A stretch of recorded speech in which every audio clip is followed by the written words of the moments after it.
Operators are symbols that help us modify data values, very much like a function, but using symbols instead of names.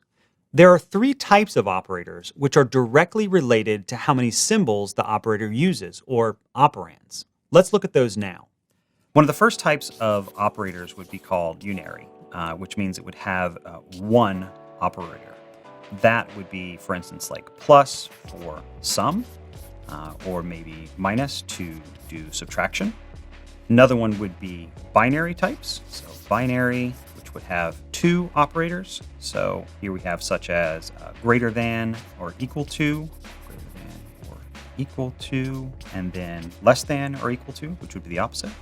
And the final type of operators would be ternary operators. So for instance, triple equals, which triple equals will define for us whether not just a value is equal to another value, but if they are the same type. So two strings, two integers, so on and so forth. That would be different than just the double equals sign, which just tests if the two values are equal, not if the types are also the same.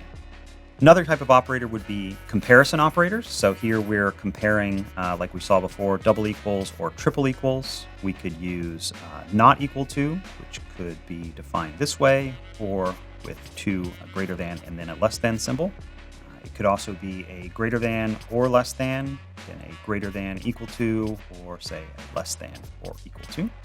Also, we have concatenation, which we use a dot, and this is a way, like a period, for us to put together two strings.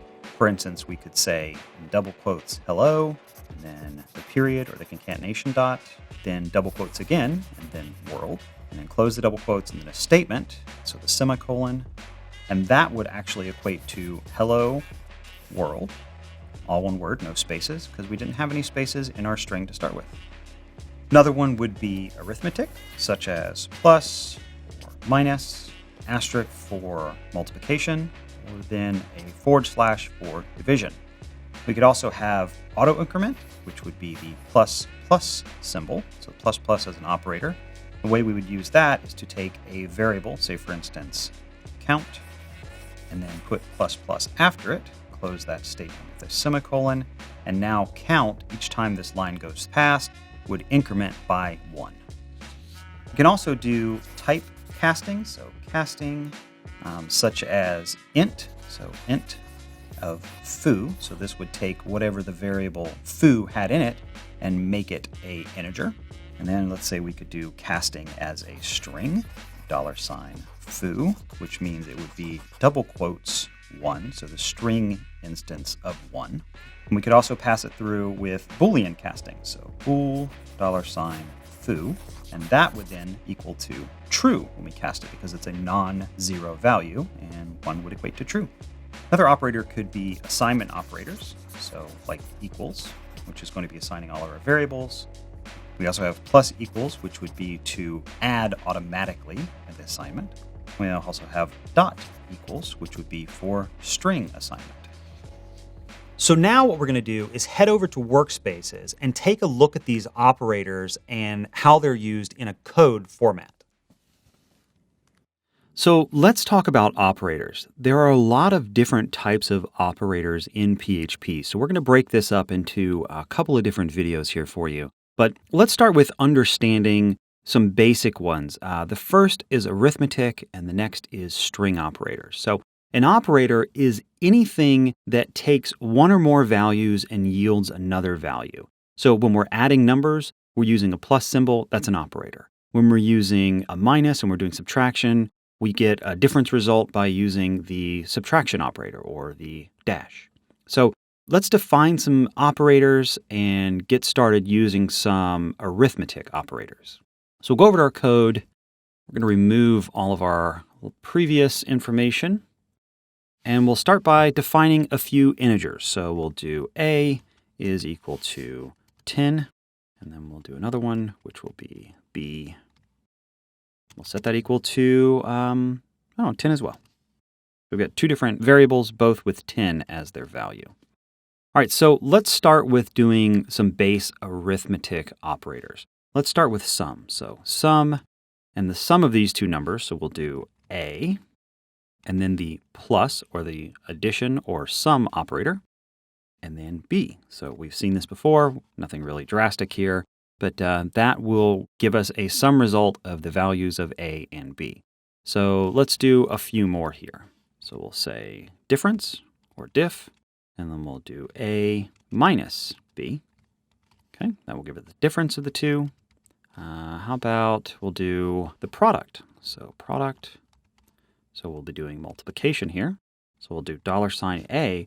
The operator here is the asterisk. So asterisk will do multiplication or give you the product of the two. So and B, close it with a semicolon. And then one more here, we'll do the quotient. So quotient. Okay, and then to divide, we'll do A, and then $B.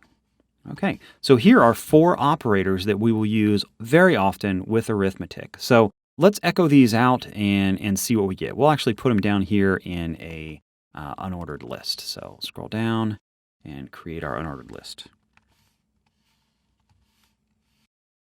All right, same thing. We'll add a few list items here.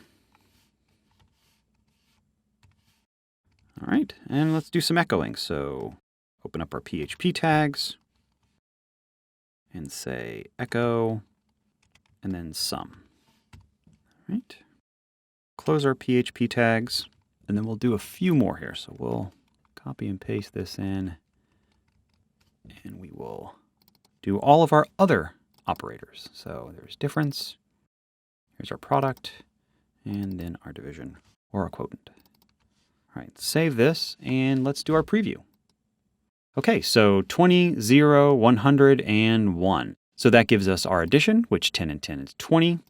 It gives us our subtraction, so 10 minus 10 is 0. 10 times 10, our multiplication. And then 10 divided by 10, or our division. So there are all of our results. The next arithmetic operator that we want to talk about here will actually be auto-incrementing and auto-decrementing. This is something that you might want to do as we're looping through things. We're going to get into loops a little bit later, but let's just say we wanted to take a value, one of these values. Let's say our product here. So product, and then we want to just add 1 to it. So we could do product equals product plus 1, okay? So now we'll save this, switch back over and refresh, and you'll see our product is 101. Let's actually remove all these other ones by just simply commenting them out to make it clear that we're working with just the product. Switch back over and refresh. So just 101. So now product is equal to product plus 1. Makes sense. Now how can we do this with PHP, an operator for auto-incrementing? We'll just simply say product and then plus plus. Let's save that, and it should give us the same result. Right. So if we do the opposite of that, minus minus, it will auto-decrement. So refresh, 99. So plus plus and minus minus are 2 more operators in PHP for arithmetic, one for auto-increment and one for auto-decrement.